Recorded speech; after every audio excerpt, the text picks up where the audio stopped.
Major general Ziaul আহসানের নেতৃত্বে একটি killing squad বিএনপির সাংগঠনিক সম্পাদক এম ইলিয়াস আলীকে গুম করার পর হত্যা করে। হত্যার পর খনিচক্র ইলিয়াস আলীর লাশ যমুনা নদীতে ফেলে দেয়। এই চাঞ্চল্যকর গুম ও হত্যার নির্দেশদাতা ছিলেন তৎকালীন প্রধানমন্ত্রী শেখ হাসিনা।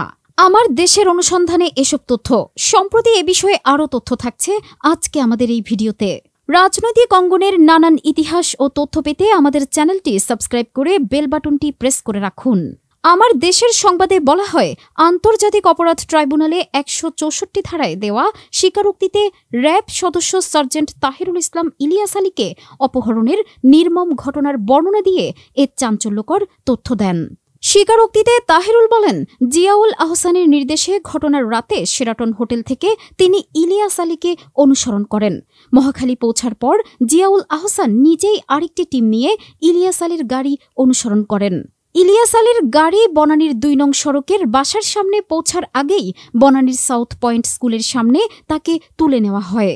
ইলিয়াস আলীর সঙ্গে তার ড্রাইভার আনসারকেও অপহরণ করা হয়। গাড়িটি জলখাবার হোটেলের সামনে দিয়ে বনানীর ২ নম্বর সড়কে ঢোকার পরে এই অপহরণের ঘটনা ঘটে। ট্রাইব্যুনাল সূত্র আরও জানায়, ইলিয়াসকে হত্যা ছাড়াও র্যাবের জিয়াউল আহসানের কিলিং স্কোয়াডের এক সদস্য এক দিনে ১১ জন এবং আরেক সদস্য ১৩ জনকে খুন করেছিল। উল্লেখ্য, জিয়াউল আহসান তখন র্যাবে কর্মরত ছিলেন। বর্তমানে তিনি জেলে আটক রয়েছেন।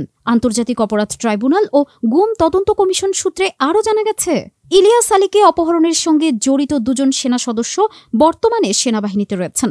এরা হলেন ওয়ারেন্ট অফিসার জিয়া ও ইমরুল। জিয়াউল আহসানের রানার হিসেবে গুম ও খুন মিশনের হুকুম তারা তামিল করতেন। খনিচক্রের সদস্য হিসেবে চিহ্নিত হওয়ার পর গুম তদন্ত কমিশন ও আন্তর্জাতিক অপরাধ ট্রাইব্যুনালের তদন্ত টিমের সুপারিশের প্রেক্ষিতে সেনাবাহিনী এই ২ সদস্যকে ক্লোজড এবং অভ্যন্তরীণ করেছে বলে সংশ্লিষ্ট সূত্র নিশ্চিত করেছে।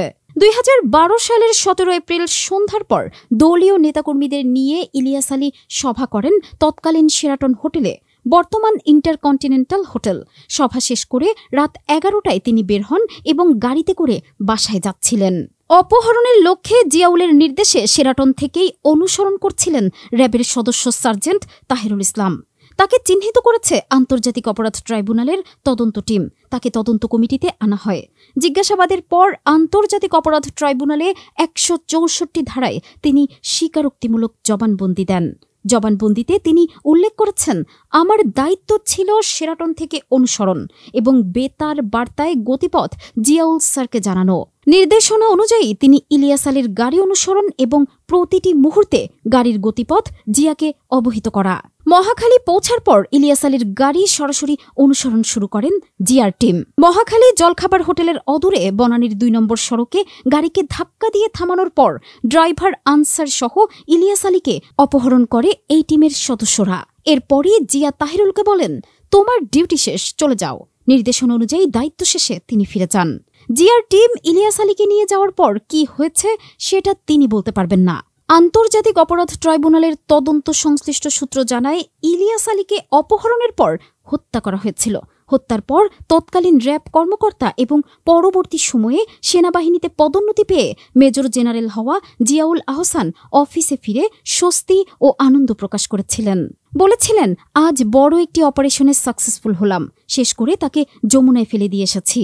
জিয়া কথাও বলেন যে, ইলিয়াস আলী অপারেশনের কথা ঊর্ধ্বতনকে জানিয়েছি। ঊর্ধ্বতন বলতে তিনি মেজর জেনারেল তারেক সিদ্দিকী কিংবা শেখ হাসিনাকে বুঝিয়েছেন বলে সূত্রের ধারণা। যাদের সামনে এই কথা জিয়াউল আহসান বলেছিলেন, তাদেরকেও চিহ্নিত করতে সক্ষম হয়েছেন ট্রাইব্যুনালের তদন্ত টিম। এদিকে শেখ হাসিনার নির্দেশে বিভিন্ন ব্যক্তি ও রাজনৈতিক নেতাকে গুম এবং অপহরণের সংশ্লিষ্টতা পেয়েছে গুম তদন্ত কমিশন।